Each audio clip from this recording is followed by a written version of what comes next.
And we are live. Good evening, everyone. Welcome to tonight's Live with Yana live stream. And tonight, our topic is how to effectively deliver your message on camera. Thank you so much for finding some time this evening to join my live stream. It's probably easier to join live stream this Wednesday because we are back in the lockdown number 3 in Melbourne. So luckily it's finishing tonight, so this last evening of 5 kilometers limit, and we off to the road trip tomorrow. So how are you traveling with this 5 days lockdown? Let me know, and also please introduce yourselves in the comments and let us know what you do, and also make sure you join our conversation with your questions. So yep, make sure you introduce yourself in the comments, tell us what you do and where you're joining us from as well.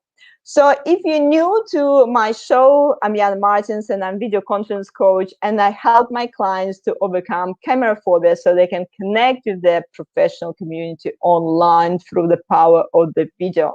So again, tonight we're going to talk about how to effectively deliver your message on camera, and Jeff is going to share his top tips.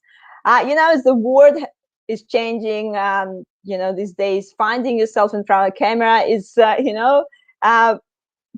you can quite often find yourself in front of the camera. So, but how we can make sure that we perceive correctly by our audience and clearly communicating our message across. So obviously it's an incredibly relevant topic these days. So make sure you share this video with the people who need to hear this. Tag your friends and give us some thumbs up. So before I pass it over to Jeff to introduce himself, I just want to remind you that we are going live on LinkedIn, Facebook, and YouTube. So to watch the replays, I do recommend to subscribe to YouTube channel and switch off the notification bell so you can get reminders about the upcoming show. So at the moment, I'm going live every second Wednesday, so fortnightly at 5:30 p.m. Melbourne time, with various experts from my network talking about all the things effective communication online, LinkedIn, personal branding, and we're also going to talk a bit about the job search in the upcoming weeks because it's such a burning topic at the moment. So we're going to answer your questions from all the platforms. So please make sure you ask as many questions as you want. And the most active participants will also receive a nice surprise at the end of the stream. So make sure to stick till the end. And now I'm just going to pass it to Jeff to introduce himself. Yana, thank you. How incredibly lucky I am to be live with Yana. Oh, who wouldn't love to be in my position? Thank you.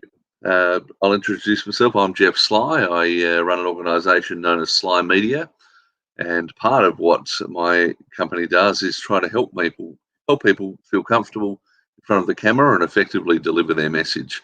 I've been part of that brutal beast called the mass media, particularly the television industry, for possibly approaching 30 years. And I know you're thinking, how could that possibly be? You must have been a child actor in Happy Days or something. No, not quite, but I've been around a long time and have helped a lot of people deliver their message effectively to camera in all sorts of settings, both in a commercial setting, but mainly in a news one. And that's where my expertise comes into it. But it is fabulous to be with you, and it will be nice if somebody decides to join us and ask some specific questions.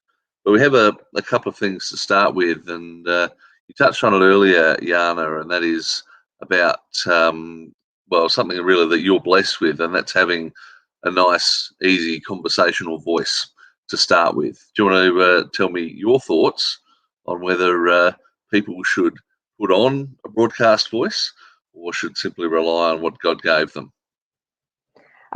Yeah, definitely. Let's just say quickly hi to our audience here. So make sure we encourage them to ask questions as well. We have Randall here from US, Sandra is here. Sandra is here every week. Ravi is here as well. So thank you guys for joining us. So what do you think? What do you think? Do you need to put a special special broadcast voice than you in front of the camera, or can you just go as you do? So look, Jeff, I don't know, I feel I do put some sort of broadcast voice. Maybe it's Is it higher or lower than your normal conversational speaking voice? I would probably think it's I'm trying not to go higher, because I'm Okay. maybe then I'm in front of the camera, I get a bit more excited, I want to push more energy, and I probably feel like my voice can go higher, and I'm trying not to make it happen, and so it doesn't sound like I'm, you know, screaming and too excited to be with you guys today. So I do Well, the feel very sometimes that I do tone it down a bit. Yeah. yeah, and I'm going to interrupt you. And the very sexist thing for me to say here is that when two women meet, the voice pitch goes bang, goes straight up. Sometimes to the ear piercing, you know, the stuff that will disturb dogs kind of level. That's not great for broadcast. I hate the idea that a lot of women in broadcast in TV have a deeper voice that they suddenly put on and thinking that that's a combination of sexy, communicating well, sounding better. Far more and far easier, I always tell people to speak in your normal conversational voice. Some still refuse to hear that, but the other thing that I love to get people out of is speaking in a breathy kind of way. It's really annoying. The thing you should be trying to do is to make listening easier to your voice. So far easier to listen to someone if you feel that they're genuine and you feel that they sound genuine and they sound like themselves. So unless your voice is utterly horrendous and you have the ability to change it magically in some way while you're broadcasting, forget all that. Your voice should be one of the last things you're worrying about. As long as you can speak yourself in a clear, enunciating well manner, then that is enough for most forms of camera communication. Sandra is saying, I'm a very audio person and a person's voice hardly influences me. Yeah, okay. Look, I often heard that, you know, when we present in general, not only in front of the camera, that we need to try to send our voice from the, like, you know, from the belly, from the gut, that like, no, our voice don't stay in the throat, but it's need to go from the deeper, you know, from the chest or from the belly. So what do you think about this? It's a really common advice that we hear. Yeah, my question would be, where on earth else is it going to come from? You know, as long as you're breathing and you're breathing effectively, your voice is coming from somewhere down there. You don't need to direct it to come from down there. What you need to do is concentrate far less on your voice and far more on your message. And that comes down to the absolute undeniable number one tool that I tell people about, and that is preparation. If you are confident in the message that you're giving and you are prepared with the message that you're giving, bang, there it is. Preparation, preparation, preparation. If you're confident in your message, you know what order it's coming up in, you know how you're going to finish your presentation, then you can be confident that you don't have to worry about it sounding unnatural, because it's going to come out naturally. So I think you can spend far too long in hearing your own voice and go, oh, I sound horrendous on camera. Oh, gee, I sound terrible. Hey, worry about less about that, because the audience, honestly, in most instances, is not all that concerned about how you sound, unless you're really difficult to understand, in which case the other tool I'd say is just slow down a little bit. Because if you are difficult to understand, slowing down makes it easier. Many of us, when we get into our favourite pet topic, get a little bit worked up, a little bit excited, start talking very quickly, and start blending words into each other that really shouldn't be in with each other, and you lose all track. Even the best enunciating speakers can start going, we should slow down just a little bit. The other part of that, Yana, is that often if you are delivering a message in this sort of format, people watching trying to take notes because you're brilliant. I want to be able to take notes and I want to be able to remember it. So slowing down that little bit also helps that process. And also, if we're talking particularly about YouTube and these video platforms, people can speed it up also. So Yeah. if you slow down, then you're talking, and someone actually, because all of us naturally have some different speed at which we prefer to listen and prefer to talk. And actually, on YouTube, people can speed up the message if they want to, and listen it quicker if it's too slow for them. You can probably also put a filter over it to make it sound like Cary Grant or Ernest Borgnine or whoever you wanted to make it sound like. So forget how you sound and just speak in a way and worry about your message. Be prepared with that.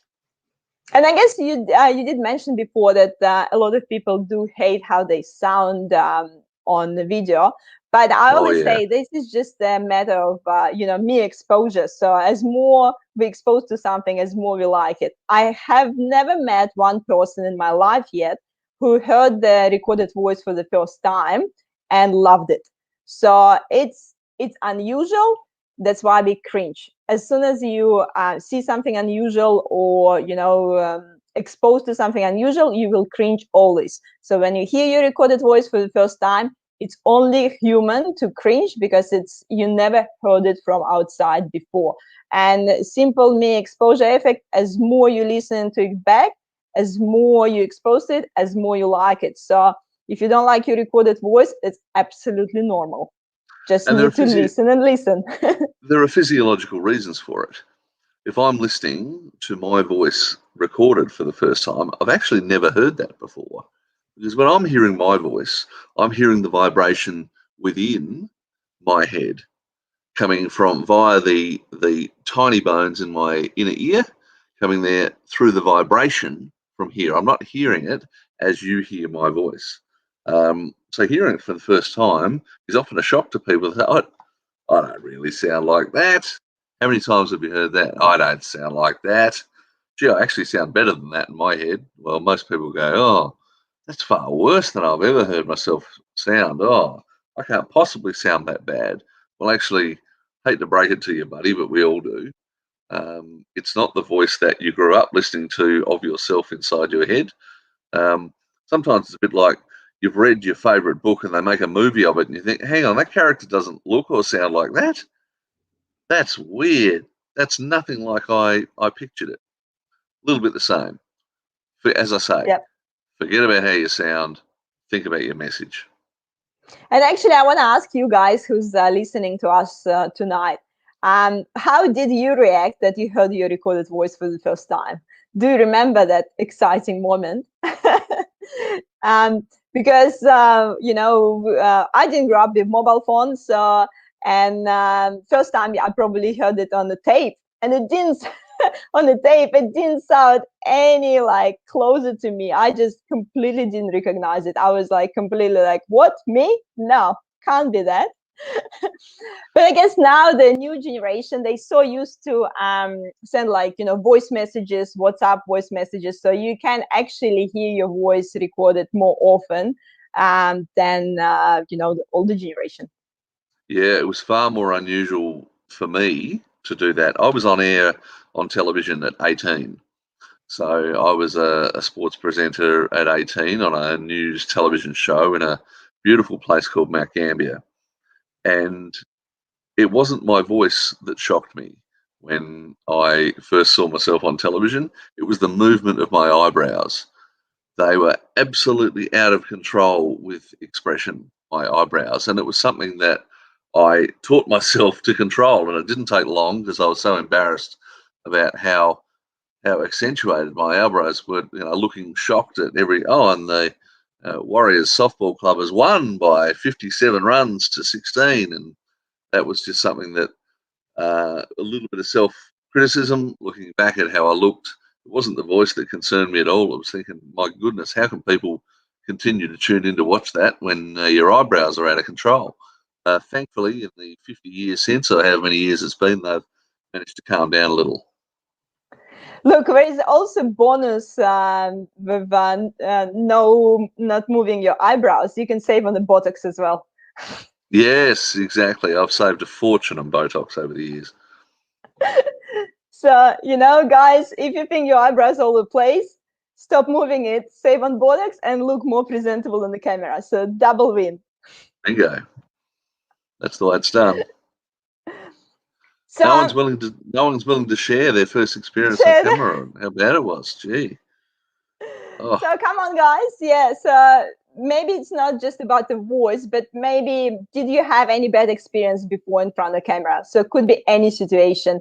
We're not talking just you know, being on TV or something like that. It could be just maybe recently on a Zoom or on a video interview or any other situation. Then, you know, you had to be in front of the camera and maybe watch back, or maybe didn't watch back, or maybe you refused to watch back at all. So please share with us in the comments. And if you're watching replay, also please share with us.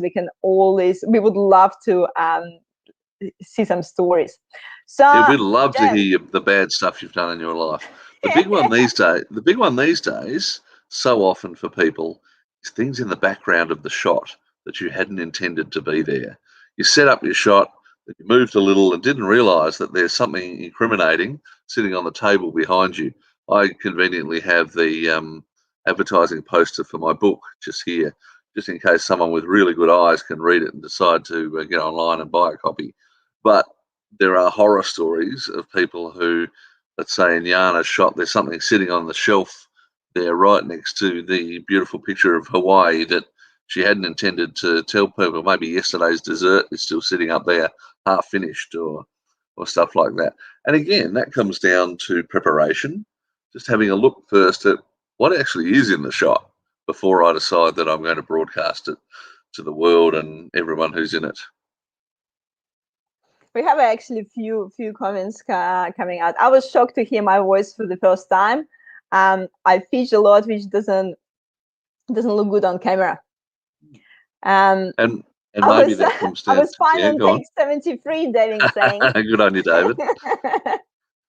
I watched when I was in university in Adelaide. I watched a news presenter come up to a famous lookout which overlooked the city of Adelaide, and she was about to do. I was a journalism student at uni, and I just happened to be up there, and she came to do a piece to camera, which was going to be for that night's news. Now, by take 23, I had watched her, and she looked at it back through the lens of the camera, insisted to the cameraman, who said, "It's fine, it's fine, it's fine." By take 23, she came back, decided that her hair didn't look right, so proceeded to do another 11 takes.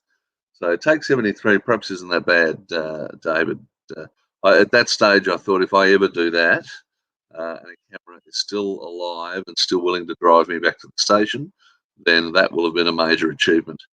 I won't release her name, but goodness me, it was an education.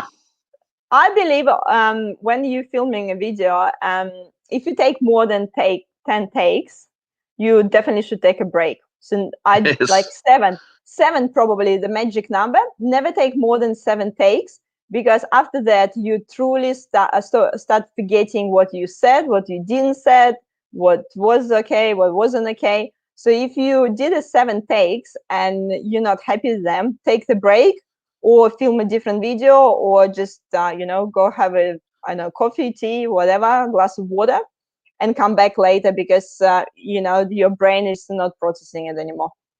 That's a great rule. Great rule. If you know, whether your magic number is 7, whether it's 5, whether it's whatever, your brain can't still be in a great space by the end of that sort of traumatic experience. And again, it comes back to what we talked about: preparation. If you're confident in your message, then you will deliver it confidently. Most people talk about, and my background, as I said, is in television news. So they talk about piece to camera is really important, and it is really important because that is the one time when you're communicating directly to the audience. using all the things that your God or your creator made available for you to communicate with directly.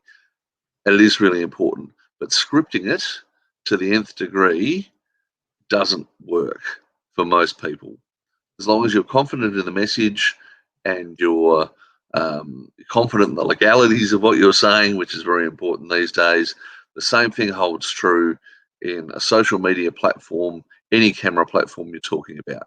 Be confident in the message, know what you're talking about beforehand, and just deliver it simply as you possibly can. And your audience will be far more receptive to that anyway. So what would be your tip, Jeff, if someone not confident in their message? You know, you need to deliver something on camera, but you might don't know it that well, or you know, you may be scared about some questions that people might ask. So what should you do in this case? Hey, that's an outstanding question. You get question of the week so far. Again, preparation can be expanded to practice. If you get the opportunity to deliver it to someone who knows you, or deliver it to the dog, or deliver it to the cat, if that is your preference, or the rat, or the guinea pig, or the mole, or the whatever, just have that opportunity to have it over in your head as to, okay, this, that, and that. Now, questions. What questions am I likely to be asked by an audience that's inquisitive, or not that's cruel or demeaning or horrible? You're not practicing for a Daniel Andrews press conference where you're going to be asked everything by every media that's ever existed. You're practicing for people who are going to ask reasonable questions along the way. So think of and script down some of the questions you might be asked. Okay, so you've got this new wonderful program. When's it likely to begin? Okay, well, there's a question that I can answer. Right, so I've got that in the back of my head. And you may find that through the course of presenting it anyway, you start to answer those questions. Well, as I said, about 2 minutes in, the program's going to begin in February, and it's going to be the best thing that we've ever done for anybody anywhere, and you're just so lucky to be part of it. Having said that, don't don't try to baffle people with hyperbole and adjectives and too much verbosity, and like I've just done in that little minute there. What you're trying to do always is deliver a confident message simply and confidently. Now, a lot of the time, the message is you. You're often telling your story. So nobody knows that better than you. It's just a matter of having it straight in your head. Now, when was I born? Okay, right. When was my first job? That was then. Exactly. Be yourself. Nobody knows the subject matter better than you do. All right, so be confident in that. But the practice can be really important if you're not confident. And the practice doesn't have to be highbrow. You can do what I'm sure Yana would suggest is record it on your phone and look back at it yourself. That is so easy to do these days. But even without the phone in the room, tell Fluffy or Mittens or whoever the story as they're sitting on the couch that evening where they shouldn't be, and all the cat hairs going everywhere. Tell them the story and see if you can keep them engaged. If they yawn a little, don't get off put. That's what dogs and cats do. But just be confident in how to deliver that message in your own head. As you mentioned, I definitely do suggest people to record it and watch it back. I also suggest people who completely terrified of their voice to record their voice separately in the beginning, just to record your voice, listen back, record your voice, listen back. Then you're comfortable with that, then record the whole video and listen back. And then go and tell this story to the mirror, then come back and record it and listen back and watch back and notice these crazy eyebrows and crazy hands movement or no hands movement, and just paying attention to everything that's going on in the frame. And in the beginning it can be doubting. It's definitely the case. Like first few times you will be watching back it does feel doubting. It doesn't feel like it's you. It doesn't feel like you look natural, and so on and so on. But that's just normal. And I think the Randall just mentioned in the comments that going live is great because it's only one take. Yes. And that's true. Going live, it's a great experience because I see it all the time. Then you recording someone and they're like, oh, no, let's start again. Oh, let's start again, because they have this opportunity Yeah. to start again. But if you go live, this opportunity doesn't exist anymore. You have to pull it out. You have to, if you screw it out, you have to start at the beginning or make a joke or somehow, bring yourself up and keep going. So live is actually a great way to practice. And yes, of course, the first few times you will go live, it can be messy, but it's about practice. So you will improve every time you go live.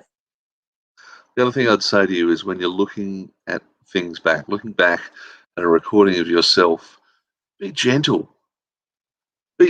Try and treat it as though you're looking at someone else as well. You don't have to be hypercritical of, oh my goodness, that hair, that one hair just keeps, and that's distracting me from everything. Oh Lord, unless it's, unless you're hideous, and I know some people do think they look hideous. Honestly, you don't. Everyone's beautiful. Take it. Is the message getting through? That's the important thing. Is the message getting through? And you will improve. You'll improve your demeanour in front of the camera over time. But you've got to be a bit gentle on yourself, because nobody I've ever met manages to nail the medium of video first time, every time, all the time, to the point where people go, oh, gee, I love that. I tell you what, one of the exercises that I do, Jana, and we have a couple of slides on this, is people who look great in front of the camera. Now, this is a public survey, by no means extensive, by no means accurate, but this is a list and a slide of people who look good on camera. Now, the guy up the top left, many of you won't know, but he's the new opposition leader in the UK, and he's a brilliant speaker and always comes across really well. Richard Moorcroft, a veteran ABC communicator up the top, Laura Tingle as well, Barry Jones. Often these people are Lee Sales in the middle, and gee, there's an ABC bias in here, isn't there? Anyway, Daniel Andrews. Interesting, Dan Andrews comes up in most people's list of best communicator and worst communicator for various reasons. The idea is that these people look good in the media because they speak passionately, speak with authority, and come across really well. Now, that's some people's idea. It's really a good idea in these things to steer clear of the political sphere, but in this one I haven't done, and this was simply for the last media coaching unit that I did. Let's have a look at the people they identified as the worst communicators they see on air. A couple of them, actually there's none there that have doubled up, but the guy in orange, third from the left, Mr. Trump, ScoMo, Albanese, Barnaby, Costa Georgiadis, which is harsh, I think, but these are the people they identified. A lot of political figures in there, including the man who runs the north of Australia, Bob Katter. And I think the message in this was they thought that they're either trying to hide something, or they're over verbalizing, or they're obfuscating, or they're doing something like that. You could do that list with another 15 people, and a lot of those people who are on the bad list will come up on the good list. The point being, it's often about the way you're delivering it and the message you are delivering, as to whether and how confident you are in delivering that, and how much preparation you've had. Eddie McGuire is one of the great media communicators of our generation, and yet he did a press conference about his club's Do Better report, which came out about racism in the Collingwood Football Club, and in my humble opinion, was not fully prepared for the backlash he was going to get. So even the best performers, underprepared, can look bad. And had he had his time again, I'm sure Eddie would have spent a little time with somebody about the sorts of questions he was going to be asked, and maybe framed his responses a little differently. And I preface that with, as I say, one of the most brilliant media performers of our generation, but underprepared can look pretty ordinary, like most of us can. 100%. And I also think we need to mention also the audience, because as you can even say from those two slides, for someone, this person is like the best presenter, but for someone, this person is the worst presenter. So we need to always remember that we can't please everyone, and we need to think about who's our audience and how they are perceiving us and how they want us to come across as well. So that's why there is no really exactly like, right or wrong. If you need to be, high pitch or low pitch, someone will like high pitch, someone will like low pitch, someone will like more hand gestures, someone will like less. So it also obviously depends on your audience. And the thing is, something that you keep noticing about yourself, as you mentioned, like, some sticking out hair or something. The truth is, yes, so 90% of people will never notice it, because people notice what they choose to notice. And if we would be able to notice everything that will be going around us, our brain would never will be able to process it. Yes, so we have a selective perception. So people notice what's important for them and what they choose to notice. So if you're noticing this sticking hair or this pimple on your nose, it doesn't mean that another thousands of people gonna notice the same thing, and most of the time they won't, unless they really worried about their hair today, or they really worried about their oven pimple on the nose. So Yes. true fact. and often the people who are most brutal don't intend to be. They honestly don't. And women, in my experience, are far more harsh on other women than they'll ever be on men. I've trained a generation of young journalists for broadcast, and the people who are the most brutal about women on TV are their mothers and their sisters and their grandmothers. The conversations go something like this. They go, "Oh, hi, Mum, did you see my story on the news tonight? Oh, sweetheart, I saw it. It was really terrific. How many times have you worn that jacket now this month? Why? Why, Mum? I don't know. Oh, no, nothing. I don't know, nothing. And who does your hair, love? Who does your hair? Oh, I do, Mum. Why? Well, oh, nothing. I don't mean anything by it. No, just, you just might want to think about doing something different with it. Oh, Mum, my boss tells me it's okay. Oh, that's fine, sweetheart. I don't mean anything. They are brutal. Brutal. The Yeah, worst my I've mom told. can do something like this sometimes too, Yeah, and they mean nothing by it. They love you more than anyone in the world does. But women find it enormously difficult to ignore criticism from the people who are that close to them. They honestly do, and it's horrid. It's why very few women survive for a long time in the broadcast industry, because eventually they start believing what people tell them, and there's a horrible, horrible realization to come to.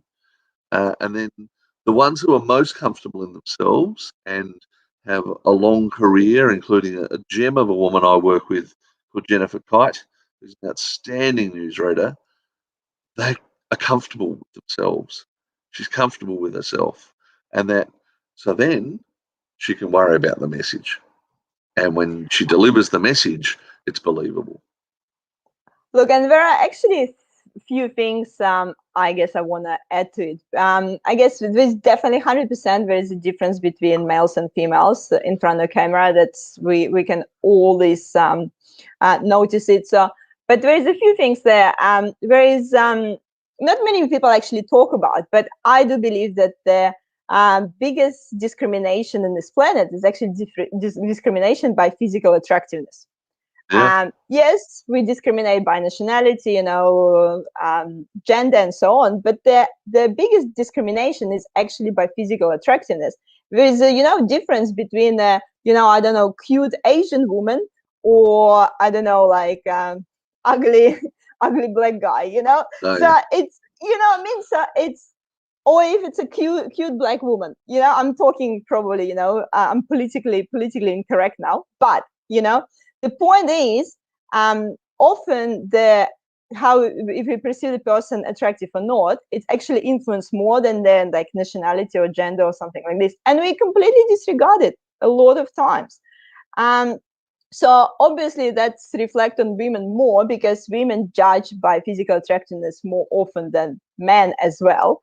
But nonetheless, a lot of time the more attractive people get perceived as more successful, as more intelligent, and list go on.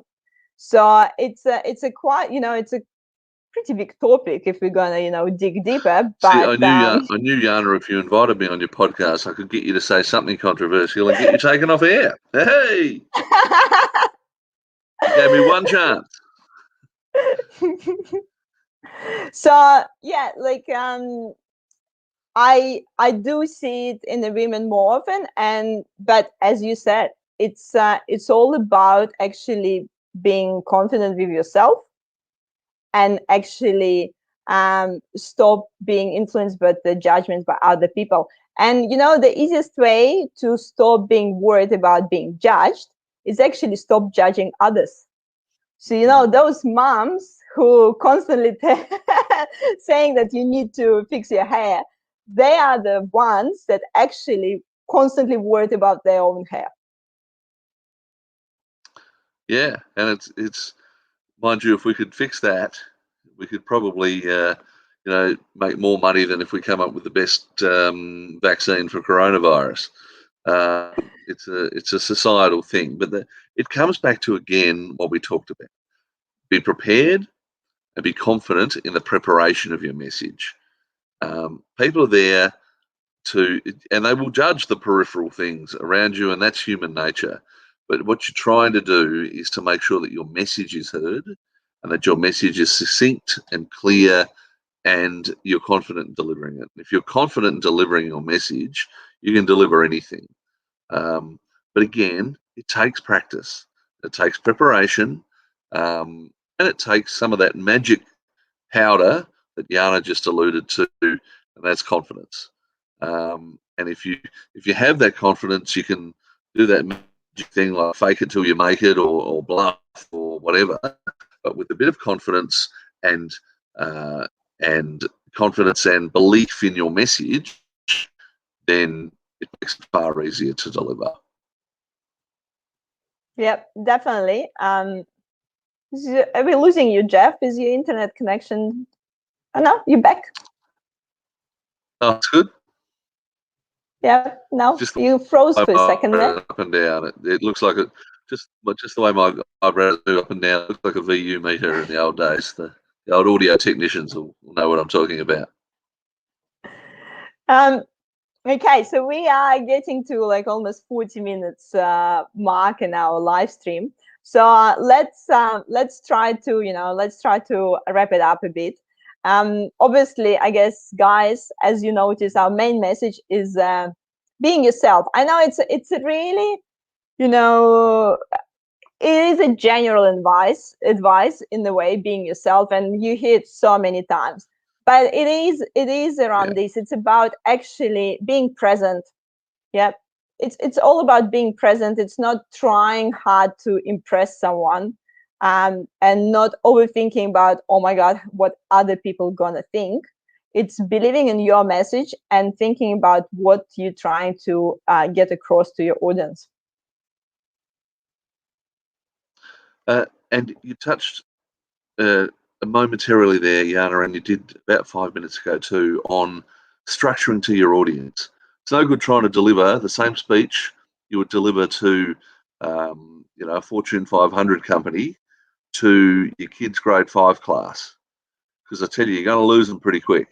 And alternately, the same. Or mind you, the Fortune 500 guys and girls might appreciate the kind of message you were going to deliver to the grade 5 class. It might be a little more on their level than they're used to hearing, but you've got to structure it a little toward the people you're talking to. so that you can maintain their interest. And again, that comes down to the preparation. Have I thought about who I'm delivering this for and who I'm trying to encapsulate and who I'm trying to engross in the message? I think you have a bit of a slide here. There we go. Yeah. If you don't know, don't bluff. You know, I say that to people in broadcast all the time. If you don't know, somebody in your audience will know. And they, at the end of it, all they think of is you as a fraud. Because, you know, I did it in debating. I was the third speaker, and I made up a quote from Plato. As Plato said, well, I didn't get found out that time, which was probably a pretty bad message for me. But someone probably wasn't prepared to call me on the entire published works of Plato at that stage. But if you don't know, don't bluff, don't make it up, because people will dismiss you as fraud very quickly. Stick to the stuff you do know. And as we said earlier, about halfway through, most often you're asked to talk about something because you're the expert. It's about you. You don't know you. Who does? So getting to the topic, is you or research or your book or your life, you are the expert. Don't bluff. Yep, 100%. And as you mentioned before, if you're not sure about not sure about some points, you can always think about what sort of questions people might ask you about it, and be prepared to genuinely say that you don't know exact answer. There is nothing wrong with actually admitting that you might don't have exact answer, but that's your assumption or the data that you had before showing this. So, and they will respect you more if you will be trying to make up some data in your mind. Wouldn't it be nice to see that a little more often? Actually, I really don't know, but I will find out for you. And you know, we are seeing that on the political front. We are seeing that more often.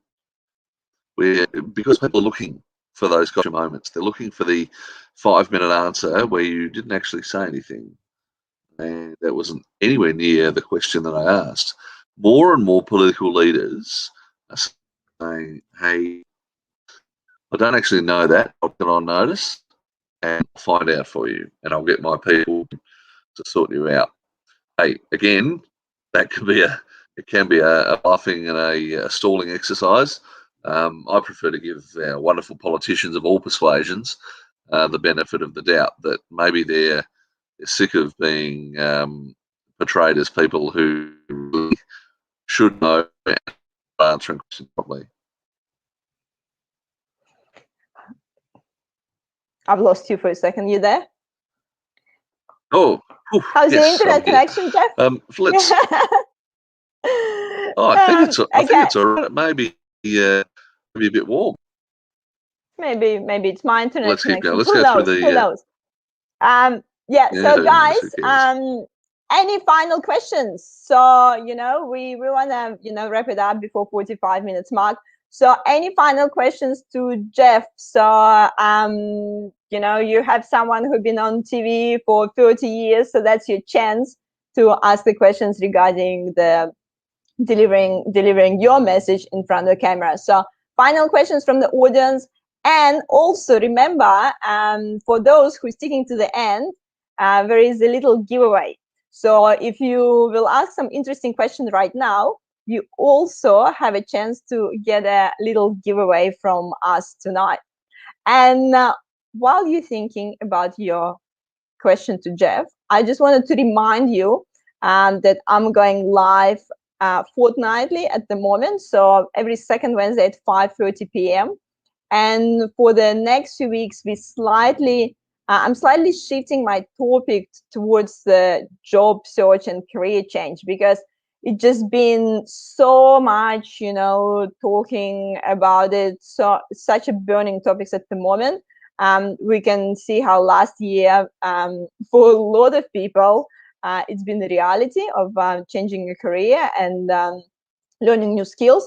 So on Wednesday, the 3rd of March, I'm going to talk with Sharon about the future of job landscape in 2021. And the 2 weeks later, on the 17th of March, I'm going to talk with Marina about job search tools and how to stand out in 2021 as well. So quite a specific topics in March. So if you're the one who, thinking about maybe some career change or just want to stay on top of what's the trends in 2021, make sure to join me on the 3rd and 17th of March. So here's a question from Sandra while I was talking. They say with exams, you shouldn't practice half an hour before. Does the same apply with the video? What a brilliant question. You shouldn't practice half an hour before exams because the information is less likely to stick in. And if you left it to half an hour before your exam, you're probably in strife anyway. But with video, half beforehand is good if that's the only time you get.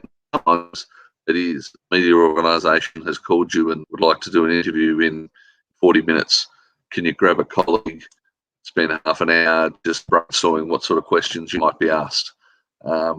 Hey, that half-hour preparation might be the only preparation you get. Of course, it's more ideal if you have more time, but sometimes half an hour is all you'll get. But take it. Great. I actually prefer to practice right before. I actually prefer to practice half an hour before. For you don't any presentation of video. Don't end up confusing yourself and spending too much time going over and over and over it. That can be another pitfall as well. If you do practice, as you say, if you practice too much time before, a couple of days before, you end up extending yourself into a self-imposed spin, trying to think, I anticipate that question. If they ask this, again, I'd say cut yourself a bit of slack, understand what it is you're doing, and be confident in your message. Yeah, I think coming back to the timing, I feel like the night before, just before going to bed, it's a really good time. Just review the topic and what you're going to talk about the night before, and then that's what I do, night before and right before the presentation. Usually, that's, I don't know, my schedule. Sounds a good recipe. And we have one more question actually. Of sleep. What do you think about using infographics on screen or statistics?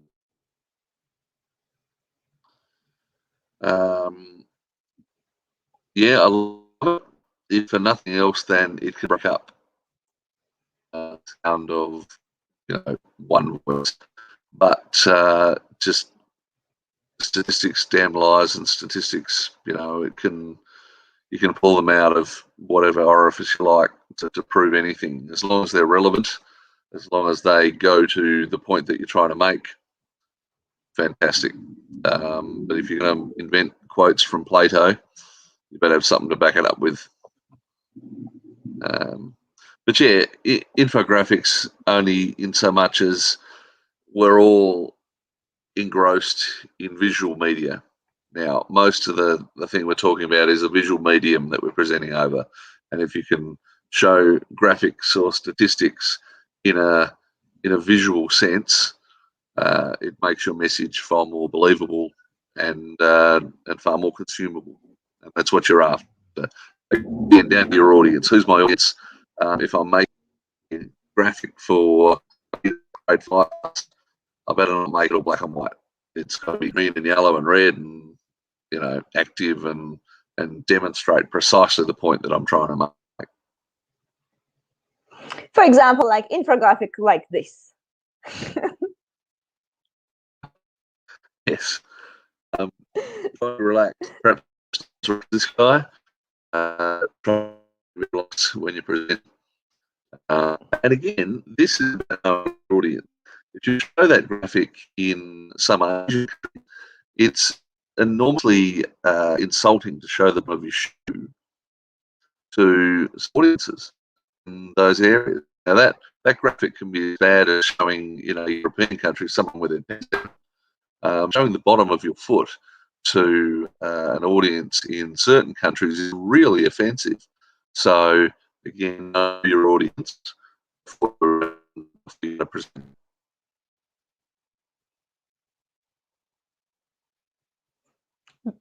Great point, Jeff, about actually graphic? taking. Ooh, am I talking? Guys, actually, who are listening to us, did you hear Jeff all right for the last few answers? Because it's maybe my internet connection, and you might hear it right. It just doesn't come to me. Maybe it's not Jeff's internet. Maybe it's my internet. Who knows? Just leave me a comment, please, if you heard Jeff. If you heard Jeff's answers for last two questions clearly, or if you had a bit of interruption as well. So I understand where is the interruption coming from. So Jeff, we hit the 50 minutes mark. Let's just wrap it up. Thank you so much, guys, for so Wilson saying breaking up slightly. So okay, no problem. No, not broke out. Okay, here we go. So the magic of broadcasting. So thank you so much, guys, for joining us tonight, and thank you for your questions. So those two people who asked last questions, Sandra and I don't know who is this because there is no your name. Please put your name in the comments.